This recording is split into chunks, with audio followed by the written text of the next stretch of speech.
मैत्रिणी, तुमचं स्वागत आहे माझ्या नवीन एका व्हिडिओमध्ये. आज तुमच्यासोबत शेअर करणार आहे टम्म फुगलेली बाजरीची भाकरी कशी करायची, तीही अगदी सोप्या पद्धतीने. चला तर मग रेसिपीला सुरुवात करूया. सर्वात आधी इथं बाजरीचं पीठ घेतलं आहे, त्यामध्ये गरजेनुसार पाणी टाकून इथं मिक्स करून घेतले.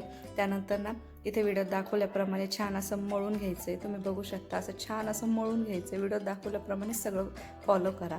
त्यानंतर ना इथे हाताने छोटीशी चांदकी करून घेतली. त्यानंतर परातीवर इथे पीठ टाकलं, कारण जेणेकरून आपली भाकर आहे ना ती चिपकू नये. त्यानंतर आल्लाद अशा दोन्ही हाताचा वापर करून, एका हाताचा वापर करून थापून घेतली भाकरी. तुम्ही बघू शकता, व्हिडिओ दाखवते आहे तशीच भाकर मी थापून घेतली. त्यानंतर ना इथे गरम तव्यावर भाकर टाकले आणि पाण्याचा हात लावून चारही बाजूने भाकरीवर पसरून घेतला. त्यानंतर बघू शकता दोन्ही बाजूने भाकर आपली भाजून घेतली आणि त्यानंतर हळूहळू आपली भाकर अशी टम्म अशी फुगली आहे.